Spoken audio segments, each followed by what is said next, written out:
بسم الله الرحمن الرحيم. الرحمن علم القرآن، خلق الإنسان، علمه البيان.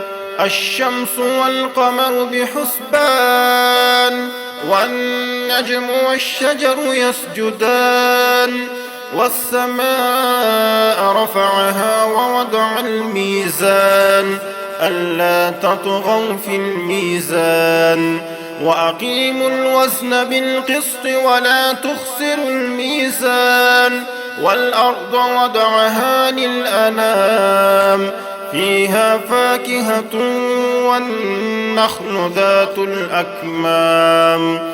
والحب ذو العصف والريحان، فبأي آلاء ربكما تكذبان؟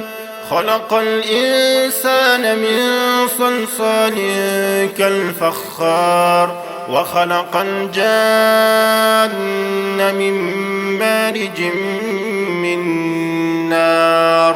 فبأي آلاء ربكما تكذبان؟ رب المشرقين ورب المغربين، فبأي آلاء ربكما تكذبان؟ مرج البحرين يلتقيان، بينهما برزخ لا يبغيان. فبأي آلاء ربكما تكذبان؟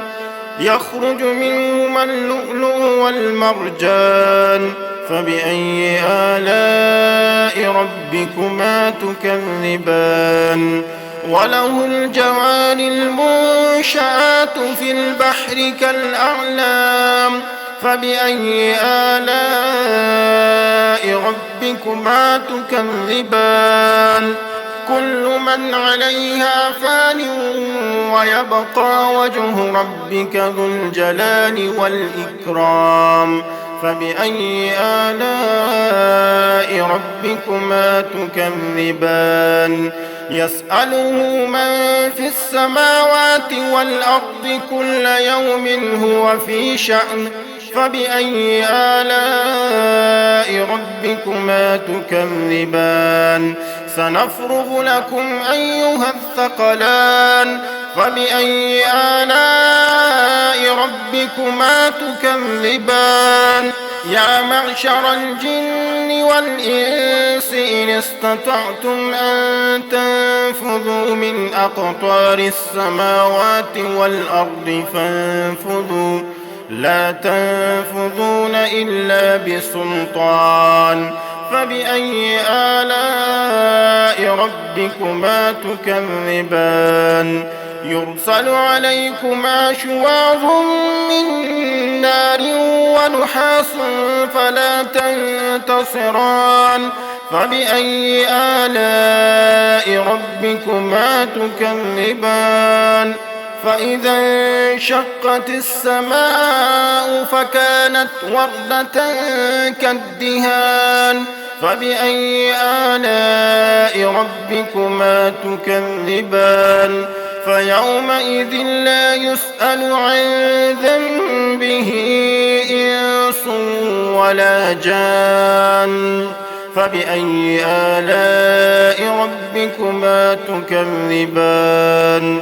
يعرف المجرمون بسيماهم فيؤخذ بالنواصي والأقدام.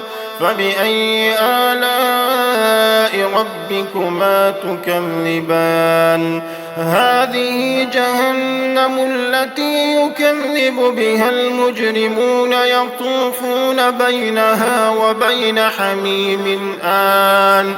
فبأي آلاء ربكما تكذبان؟ ولمن خاف مقام ربه جنتان. فبأي آلاء ربكما تكذبان؟ ذواتا أفنان. فبأي آلاء ربكما تكذبان؟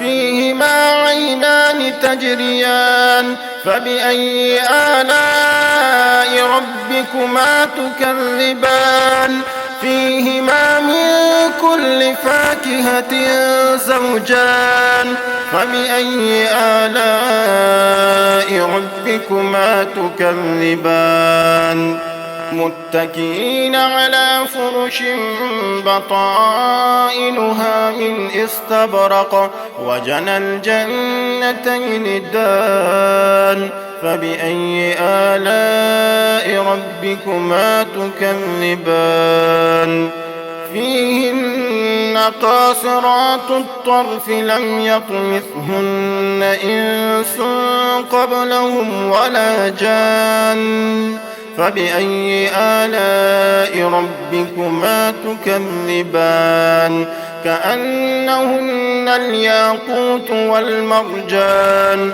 فبأي آلاء ربكما تكذبان هل جزاء الإحسان إلا الإحسان فبأي آلاء ربكما تكذبان ومن دونهما جنتان فبأي آلاء ربكما تكذبان مدهامتان فبأي آلاء ربكما تكذبان فيهما عينان نضاختان فبأي آلاء ربكما تكذبان فيهما فاكهة ونخل ورمان فبأي آلاء ربكما تكذبان